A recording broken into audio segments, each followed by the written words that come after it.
Welcome to Andhra times. నేను మీ ఆదిత్య. ముందుగా bulletin headlines చూద్దాం. లోక్సభ ఎన్నికల్లో ఎన్డీఏ క్లీన్ స్వీప్. ఇక నితీష్ కుమార్ పచ్చి మోసగాడు ప్రశాంత్ కిషోర్. రాహుల్ గాంధీపై కోపంతో ఇండియా కూటమి నుంచి బయటకు వెళ్లాలని నితీష్ నిర్ణయం. చంద్రబాబుకు ఎంపీ భరత్ సవాల్. బీహార్ ముఖ్యమంత్రి నితీష్ కుమార్ మళ్లీ ఎన్డీఏ కూటమిలో చేరిన సంగతి తెలిసిందే. ఇక 2 నెలల క్రితం ఆయన మాట్లాడుతూ ప్రాణం పోయినా బీజేపీతో చేతులు కలపనని అన్నారు. ఈ వ్యాఖ్యలు చేసిన రోజులు కూడా గడవక ముందే ఆయన మాట తప్పారు. ఈ నేపథ్యంలో ప్రముఖ ఎన్నికలు వ్యూహకర్త ప్రశాంత్ కిషోర్ మాట్లాడుతూ రానున్న లోక్సభ ఎన్నికల్లో ఎన్డీఏ క్లీన్ స్వీప్ చేస్తుందని చెప్పారు. ముఖ్యమంత్రి నితీష్ కుమార్ కు ఇదే చివరి అవకాశమని, ఆ తర్వాత ఆయన రాజకీయాల్లో కనపడరని చెప్పారు. నితీష్ కుమార్ పచ్చి మోసగాడని ప్రశాంత్ కిషోర్ తీవ్ర వ్యాఖ్యలు చేశారు. ఇక రాజకీయ జీవితంలో నితీష్ చివరి ఇన్నింగ్స్ ఆడుతున్నారని చెప్పారు. ఇక 2025లో జరిగే బీహార్ అసెంబ్లీ ఎన్నికల్లో నితీష్ కుమార్ పార్టీ జేడీయూకి 20కి మించి సీట్లు రావని ఆయన అన్నారు. ఇక నితీష్ ఏ కూటమిలో ఉన్నా ఇంతకు మించి సీట్లు సాధించలేరని చెప్పారు. ఒకవేళ 20 స్థానాల కంటే ఎక్కువగా గెలుచుకుంటే తాను తన వృత్తిని వదులుకుంటారని సవాల్ విసిరారు. విపక్షాల ఇండియా కూటమి జనవరి 13న నిర్వహించిన వీడియో కాన్ఫరెన్స్ సమావేశంలో రాహుల్ గాంధీపై బీహార్ సీఎం నితీష్ కుమార్ తీవ్ర అసంతృప్తి వ్యక్తం చేశారని, కూటమి నుంచి వైదొలగాలని అదే రోజున ఆయన నిర్ణయం తీసుకున్నారని సంబంధిత వర్గాలు చెబుతూ ఉన్నాయి. రాహుల్ గాంధీపై కోపంతో నితీష్ కుమార్ 10 నిమిషాల ముందుగానే మీటింగ్ నుంచి నిష్క్రమించారని పేర్కొన్నారు. ఇండియా కూటమి కోఆర్డినేటర్ పదవి మమతా బెనర్జీని సంప్రదిస్తానంటూ రాహుల్ గాంధీ అనడమే నితీష్ కుమార్ ఆగ్రహానికి కారణమని సంబంధిత వర్గాలు పేర్కొన్నాయి. కొద్దిసేపటికే కూటమి కన్వీనర్ గా నితీష్ కుమార్ ను ఎన్నుకున్నప్పటికీ ఆయన కోపం చల్లారలేదని, ఆఫర్ను నితీష్ తిరస్కరించారని సంబంధిత వర్గాలు పేర్కొన్నాయి. ఇక పదవిని లూలు యాదవ్ కు కట్టబెట్టొచ్చని నితీష్ చెప్పినట్టుగా తెలుస్తుంది. ఇక కాగా కూటమి చైర్మన్ గా, కూటమి ప్రధానమంత్రి అభ్యర్థిగా కాంగ్రెస్ చీఫ్ మల్లికార్జున ఖార్గే పేరును ప్రతిపాదించినప్పుడు కూడా నితీష్ అసంతృప్తి వ్యక్తం చేశారని తెలుస్తుంది. ఇక గతంలో జరిగినటువంటి కూటమి సమావేశంలో మమతా బెనర్జీ, అరవింద్ కేజ్రీవాల్ ఇద్దరు మల్లికార్జున ఖార్గే పేరును ప్రతిపాదించిన విషయం తెలిసిందే. ఇక నితీష్ కుమార్ ఆశించిన ప్రధానమంత్రి పదవికి ఇతరుల పేరును ప్రతిపాదించడం ఆయనకు రుచించలేదని సంబంధిత వర్గాలు పేర్కొన్నాయి. టీడీపీ అధినేత చంద్రబాబు చేసిన ఆరోపణలపై రాజమండ్రి ఎంపీ మార్గాని భరత్ స్పందించారు. ఇక తనపై బాబు చేసినటువంటి ఆరోపణలు నిరూపించాలంటూ సవాల్ విసిరారు. ఇక స్కీముల పేరుతో స్కాములు చేసి జైలు పాలైన చంద్రబాబు తనకు విమర్శించవద్దంటూ ఆగ్రహం వ్యక్తం చేశారు. రాజమండ్రిలో మీడియాతో మాట్లాడుతూ మార్గాని భరత్ బాబు ఆరోపణలు ఖండించారు. ఇక తాను నీతి నిజాయితీగా రాజకీయ సేవ చేసేందుకు వచ్చానని స్పష్టం చేశారు. సొంత ఆస్తులు అమ్ముకొని ప్రజల హృదయాల్లో స్థానం సంపాదించడం కోసం రాజకీయాల్లో ఉన్నానని పేర్కొన్నారు. ఇక బాబు, ఆయన పార్టీ వాళ్ళ రాజకీయాలను అడ్డు పెట్టుకుని డబ్బు సంపాదించడానికి రాలేదని అన్నారు. ఇక రాజమండ్రిలో టీడీపీ ఎమ్మెల్యే కుటుంబ సభ్యులు వడ్డీ వ్యాపారాలు, చిట్ల వ్యాపారాలు చేసి అడ్డంగా దొరికి సెంట్రల్ జైల్లో ఉండొచ్చారని విమర్శించారు. అలాంటి వారిని పక్కన పెట్టుకుని బాబు తనను విమర్శించడం దొంగే దొంగ అని అరిచినట్టు ఉందని విమర్శించారు. ఆవా భూముల్లో తనకు 150 కోట్లు ఎవరిచ్చారో చంద్రబాబు నిరూపిస్తే రాజకీయాల్లోంచి తప్పుకుంటానని సవాల్ విసిరారు. ఇక బాబు చెప్తున్నటువంటి మహిళలకు ఏటా 3 గ్యాస్ సిలిండర్లు జన్మభూమి కమిటీలు కార్యకర్తలకే తప్ప ఇతరులకెవరికి అక్కరకు రావని మండిపడ్డారు. రాష్ట్రంలోని 80 లక్షల మహిళలు ఏటా 3 సిలిండర్లు బాబు ఇవ్వగలరా అని సవాల్ విసిరారు.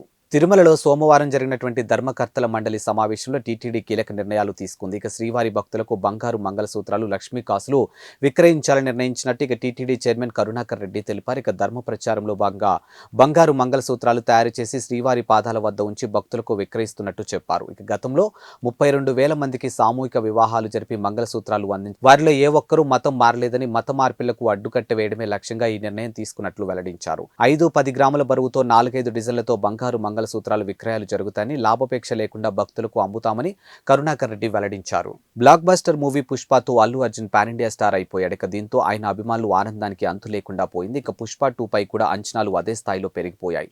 ఈ మూవీ కోసం ఫ్యాన్స్ తో పాటు సాధారణ ఆడియన్స్ ఆసక్తిగా ఎదురు చూస్తూ ఉన్నారు. అయితే పుష్ప 2 కు సంబంధించి చిత్ర బృందం నుంచి కొత్తగా ఏ అప్డేట్ రాలేదు. ఇక ఫలితంగా తొలుత అనుకున్న రిలీజ్ డేట్ పై కూడా సందేహాలు మొదలయ్యాయి. ఇలా స్పెక్యులేషన్ ఎక్కువైపోతుండటంతో మూవీ మేకర్స్ స్వయంగా క్లారిటీ ఇచ్చారు. రిలీజ్ డేట్ పై పూర్తి స్పష్టత ఇచ్చేలా కొత్త పోస్టర్ను షేర్ చేశారు. ఇక పుష్ప 2 విడుదలకు సరిగ్గా 200 రోజులు మిగిలి ఉందని చెప్పారు. ఆగస్టు 15న ప్రపంచవ్యాప్తంగా మూవీ రిలీజ్ అవుతుందని స్పష్టం చేశారు. పుష్ప 2 చిత్రానికి సుకుమార్ దర్శకత్వం వహిస్తూ ఉన్నారు. అల్లు అర్జున్ సరసన నేషనల్ క్రష్ రష్మిక మందన్న నటిస్తుంది. ఇక డాలీ ధనుంజయ, ఫహద్ ఫాజిల్ వంటి స్టార్స్ ఆర్టిస్టులు మూవీలో ముఖ్య పాత్ర పోషిస్తున్నారు. ఇక పుష్ప మూవీని బ్లాక్ బస్టర్ చేసిన అభిమానులు పుష్ప 2 పై చాలా ఆశలే పెట్టుకున్నారు. రిజర్వేషన్ చేయించుకొని ఎక్కాల్సిన స్టేషన్లో ఎక్కకుండా తదుపరి స్టేషన్లో రైలు ఎక్కి నా సీటు ఏది అంటే ఇకపై కుదరదు. గతంలో టీటీలకు ప్రింటెడ్ రిజర్వేషన్ లిస్టులు అందజేసేవారు. దీంతో 1-2 స్టేషన్ల వరకు ప్రయాణికులకు రాకపోయినా వారు వేచి చూసేవారు. కానీ ఇప్పుడు అందుకు అవకాశం లేదు. అయితే టీటీలు కొంతకాలంగా ట్యాబ్ మాదిరిగా ఉండే హ్యాండ్ హెల్డ్ టెర్మినల్ ద్వారా ఎప్పటికప్పుడు రైల్లో రిజర్వేషన్ వివరాలు పరిశీలిస్తూ ఉన్నారు. ఆ పరికరాల్లో ఎప్పటికప్పుడు వివరాలు అప్లోడ్ అవుతూ ఉంటాయి. ఇక ఓ స్టేషన్లో ఎక్కేందుకు రిజర్వేషన్ చేసుకున్న వారు రైలు ఎక్కకపోతే తర్వాత స్టేషన్ వచ్చేలోపు ఆర్ఏసీ వెయిటింగ్ లిస్టులో ఉన్న ప్రయాణికులకు ఆ బెర్తులు కేటాయించే అవకాశం ఉంటుంది. ఇక దీంతో తర్వాత స్టేషన్లో రైలు ఎక్కినా నా బెర్త్ ఏది అని ప్రశ్నించేందుకు ప్రయాణికులకు హక్కు ఉండదు. అయితే తర్వాతి స్టేషన్లో రైలు ఎక్కాలనుకుంటే అందుకు సంబంధించినటువంటి బోటింగ్ వివరాలను మార్చుకోవాల్సి ఉంటుందని రైల్వే అధికారులు చెబుతూ ఉన్నారు. సినిమా ప్రమోషన్ కోసం సంఘీ పదాన్ని ఉపయోగించారంటూ తమిళ డైరెక్టర్, ప్లేబ్యాక్ సింగర్ ఐశ్వర్యపై హిందూ సంఘాలు మండిపడుతున్న వేళ సూపర్ స్టార్ రజనీకాంత్ స్పందించారు. ఇక తన కుమార్తె ఐశ్వర్య సంఘీని చెడు పదంగా అభివర్ణించలేదని, నాన్న ఆధ్యాత్మిక వ్యక్తి అని మాత్రమే ఆమె చెప్పిందని స్పష్టం చేశారు. ఇక ఈ మేరకు సోమవారం ఆయన మీడియాతో మాట్లాడారు.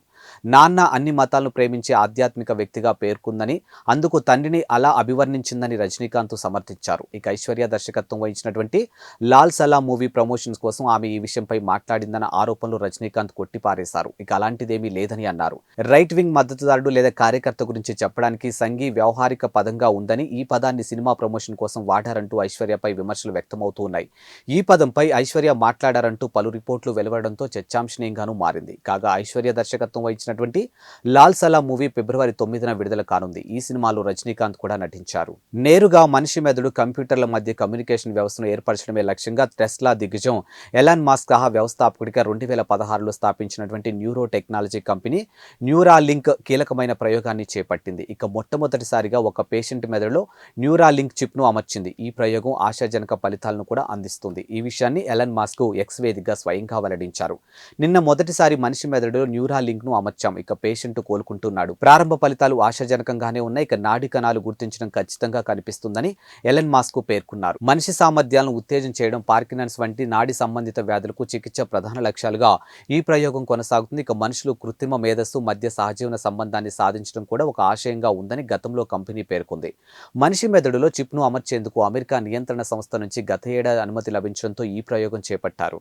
వైసీపీ బహిష్కృత ఎమ్మెల్యేలు ఆనం రామనారాయణ రెడ్డి, ఉండవల్లి శ్రీదేవి, కోంటారెడ్డి శ్రీధర్ రెడ్డి, మేకపాటి చంద్రశేఖర్ రెడ్డిలకు ఏపీ అసెంబ్లీ స్పీకర్ నోటీసులు జారీ చేసిన సంగతి తెలిసిందే. ఇక మీపై అనర్హత వేటు ఎందుకు వేయకూడదంటూ స్పీకర్ ఆ నోటీసుల్లోనూ పేర్కొన్నారు. ఈ నోటీసులపై నలుగురు ఎమ్మెల్యేలు ఏపీ హైకోర్టును ఆశ్రయించారు. ఇవాళ లంచ్ మోషన్ పిటిషన్ దాఖలు చేశారు. అటు మండలి చైర్మన్ కూడా ఇదే తరహా అనర్హత వేటుపై ఎమ్మెల్సీ శ్రీ రామచంద్రయ్యకు నోటీసులు పంపారు. ఆయన కూడా హైకోర్టును ఆశ్రయించారు. ఈ పిటిషన్లపై వాదనలు విన్న హైకోర్టు ధర్మస్థానం ఈ దశలో తాము జోక్యం చేసుకోలేమని స్పష్టం చేసింది. ఇక కౌంటర్లు దాఖలు చేయాలని ఏపీ అసెంబ్లీ కార్యదర్శిని ఆదేశించింది. తదుపరి విచారణకు ఫిబ్రవరి 26కు వాయిదా వేసింది.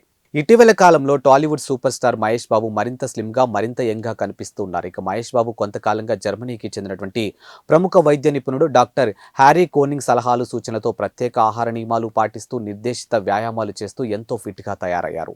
తాజాగా మహేష్ బాబు జర్మనీలో బాడెన్ పట్టణంలో డాక్టర్ హ్యారీ కోనింగ్ క్లినిక్ను సందర్శించారు. ఇక జర్మనీలోని బ్లాక్ ఫారెస్ట్ పర్వత శ్రేణి దిగువన ఉన్నటువంటి బాడెన్ పట్టణం ఉంటుంది. ఈ పట్టణం హెల్త్ క్లినిక్లు నేచోరిపతి స్పాల్కు ప్రసిద్ధి చెందింది. ఇక బాడెన్ పట్టణానికి వచ్చిన సందర్భంగా మహేష్ బాబు డాక్టర్ కోనింగ్ తో కలిసి బ్లాక్ ఫారెస్ట్ పర్వత శ్రేణిని అధిరోహించారు. ఇక గడ్డ కట్టించే శీతల పరిస్థితుల్లో డాక్టర్ హ్యారీ కోనింగ్ తో కలిసి బ్లాక్ ఫారెస్ట్ లో ట్రెక్కింగ్ చేశానంటూ మహేష్ బాబు ఇన్స్టాగ్రామ్ లో పోస్ట్ చేశారు. ఈ పోస్టులపై మహేష్ బాబు అర్ధాంగి నమ్రతా శిరోద్కర్ స్పందించారు. నిన్ను ఎంతో మిస్ అవుతున్నానంటూ రిప్లై ఇచ్చారు.